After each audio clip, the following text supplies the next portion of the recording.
Bonjour à tous, bienvenue pour une nouvelle émission de Tribune Mayol, votre émission dédiée à l'actualité du rugby club toulonnais. Avec moi aujourd'hui en plateau, Aubin Weber, ancien joueur du RCT. Bonjour Aubin. Bonjour. Et puis Julien Perper, président de l'association des Fils de Besagne et association de supporters du RCT, évidemment. Bonjour Julien. Bonjour. Alors, beaucoup d'actualités sur lesquelles revenir. Évidemment, la victoire du RCT face à Bordeaux samedi soir à Mayol. Mais on va revenir également sur tout ce qui s'est passé dans les coulisses avec le départ probable, même certain maintenant, de Louis Carbonel du côté de Montpellier. Celui d'Eben Etzebeth également confirmé par le club. La prolongation de Facundo Isa, la probable arrivée de Pierre Mignoni en fin de saison. Voilà, il y a beaucoup de choses sur lesquelles on va pouvoir revenir. Tribune Mayol, ça commence maintenant.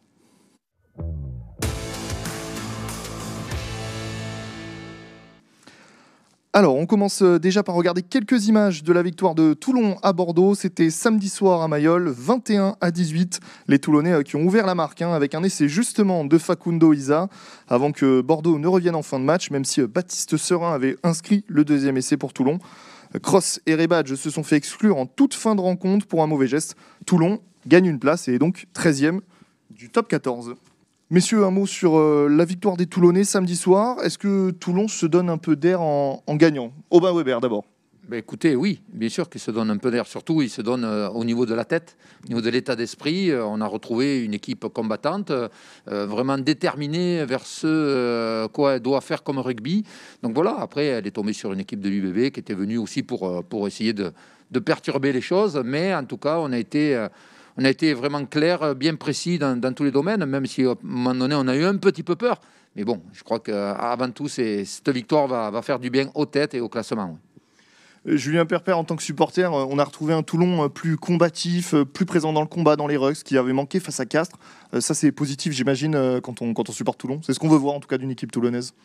Oui, bien évidemment. Sur le match de Castres, je crois qu'on avait failli, en effet, dans le combat, peut-être. Et on sait que c'est cher, en effet, aux supporters toulonnais. On a rectifié le tir, notamment sur les rucks. C'est vrai qu'on avait été malmené par les Castrés. Voilà, ce match, il fait du bien. On a vu le public de Mayol chanter, crier, s'enthousiasmer avec cette victoire qui nous fait du bien puisqu'on est dans une course au maintien et chaque point compte. Donc la victoire face à Bordeaux est bien sûr une bonne opération, mais également dans les têtes, comme le disait Aubin. Justement, mentalement, dans les têtes, qu'est-ce qui va pouvoir changer après cette victoire de Bordeaux ? La réception de Perpignan de manière plus sereine aussi ? Oui, alors je vais dire quelque chose de banal. Chaque match suffit à sa peine. Mais c'est vrai que là, le match de l'UBB a permis que face au leader, on pouvait élever notre niveau de jeu, notre niveau du combat. Parce qu'avant tout, ce sport-là, le rugby, est un sport de combat collectif. Donc si on ne met pas cette notion, on n'est pas invité. Donc là, on a retrouvé cette notion-là. On a vu des joueurs déterminés. Maintenant, avec les matchs qui vont arriver, les équipes comme Perpignan qui jouent le maintien aussi, ça va être aussi compliqué. Il va falloir être concentré et ne pas les laisser espérer. Donc les équipes viennent à Mayol maintenant et savent que c'est possible de faire quelque chose. Donc il faut essayer au fur et à mesure des matchs de leur montrer notre détermination que non, ça sera fini, on ne vient plus gagner à Mayol. Alors ce match, c'était une belle victoire pour Toulon, mais il a été finalement un petit peu éclipsé par l'actualité. On l'a appris au cours de la soirée, notamment par les journalistes de Canal+ et de VAR Matin, qui ont confirmé donc l'information qui faisait du bruit depuis quelques semaines déjà. Louis Carbonel poussé vers la sortie, alors même qu'il n'est pas en fin de contrat, qu'il terminera son contrat en 2024. Il va signer pour Montpellier la saison prochaine pour 3 saisons. Qu'est-ce que ça vous évoque, ce départ, messieurs ? Je sais que ça fait beaucoup de parler, beaucoup de peine aux supporters toulonnais. Vis-à-vis des supporters, justement, qu'est-ce qu'on en pense de ce départ de Louis Carbonel ? Il y a deux choses qui m'interpellent, qui nous interpellent. La première, c'est le départ. Pourquoi Louis s'en va ? C'est pas sur un choix sportif. C'est simplement la direction du club qui veut se séparer d'Amino. D'Amino qui peut-être, en effet, à un moment donné où le club était dans la difficulté, et monter, voir la direction du club et à essayer de faire bouger les lignes. Donc ça me dérange. Voilà, ça c'est quelque chose qui nous dérange. Et puis la deuxième, c'est l'incohérence totale avec les propos du club, puisque soi-disant nous sommes sur un projet qui est basé sur la formation toulonnaise. Le départ de Louis viendrait se rajouter au départ ces dernières années de Florent Van Verberg, d'Antoine Zegdar, de Louis Lebrun. On était à Aix avec Aubin vendredi soir, qui est aujourd'hui capitaine de l'équipe de France U20. Donc voilà, tous ces départs sont en incohérence avec les propos qui sont tenus par la direction du club sur le projet sportif que le RCT est censé mener. Aubin, vous l'avez connu, vous l'avez entraîné avec les moins de 20 ans en équipe de France, 2 fois champion du monde avec cette équipe. C'était c'est toujours d'ailleurs un joueur toulonnais qui est attaché à son club de cœur, Toulon. Oui, bien sûr. Son papa y a joué, a entraîné. Lui, il était de l'école de rugby. C'est un gamin né ici à Toulon et de la Rade. Donc oui, bien sûr que c'est un enfant de Mayol. Ça fait toujours mal au cœur d'entendre que Louis va quitter le club.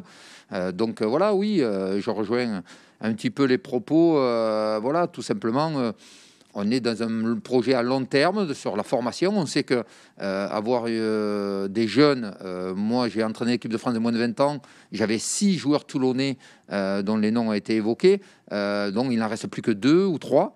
Donc voilà, oui, c'est vrai que c'est un peu dommageable pour le projet que M. Lemaître avait décidé de mettre en place avec les gens autour de lui.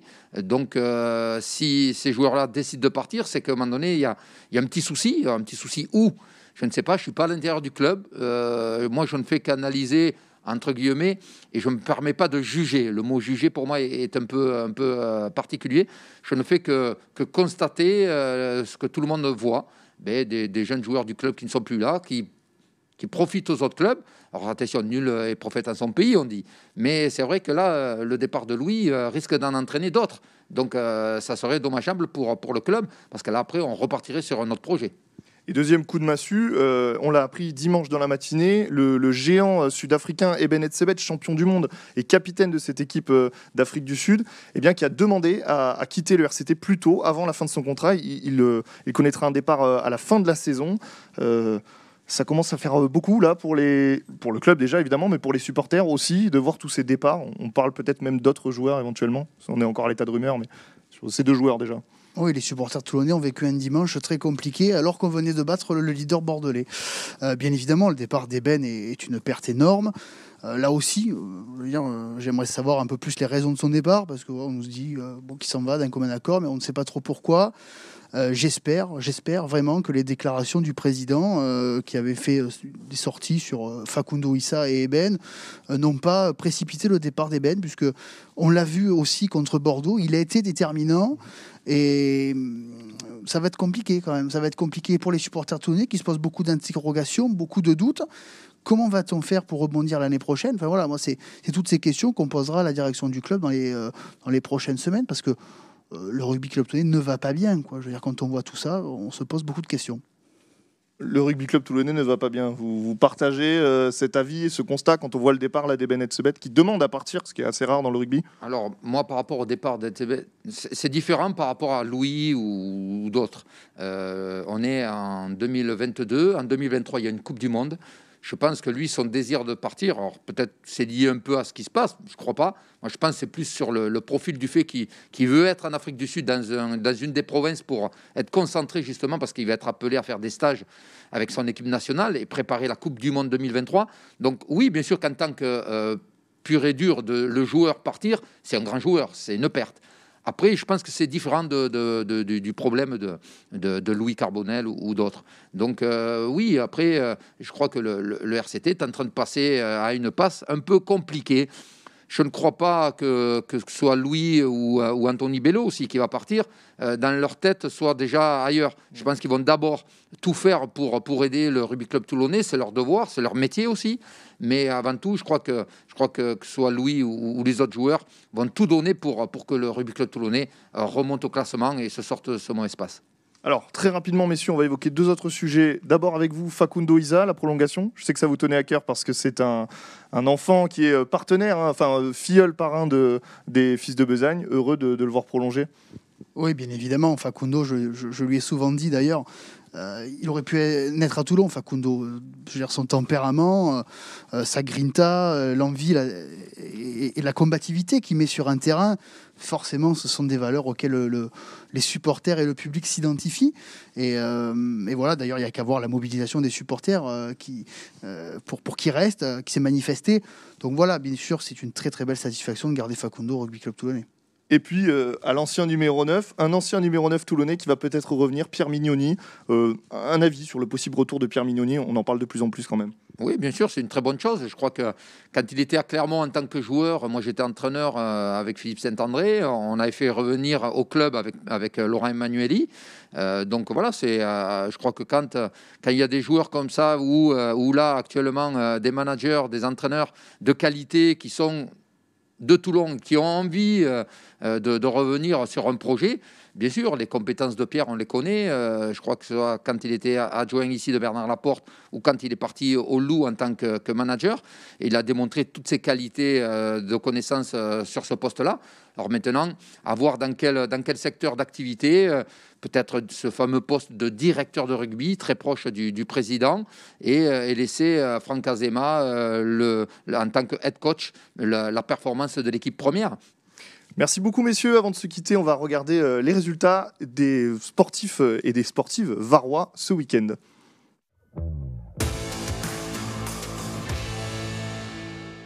En football, c'est toujours aussi compliqué pour le Sporting de Toulon qui perd 2-0 sur la pelouse de Lyon-la-Duchère. Ça va mieux en revanche pour le IRFC. 3-1 face à l'AS Monaco.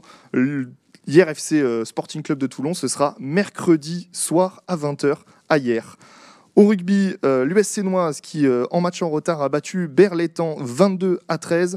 En handball, ça ne passe pas pour Saint-Raphaël qui perd 38-32 sur la pelouse, enfin sur le parquet du moins de Nantes. Et puis en volley, toujours compliqué pour Saint-Raphaël qui perd 3-1 face à Chamaillères. Aubin Weber, Julien Perper, merci beaucoup d'avoir été avec nous. On a essayé de débriefer, de faire un tour de toute l'actualité. On sera ravis de vous réaccueillir pour parler des suites de cette saison toulonnaise. Et puis nous, on se retrouve dès la semaine prochaine pour un nouvel épisode de Tribune Mayol.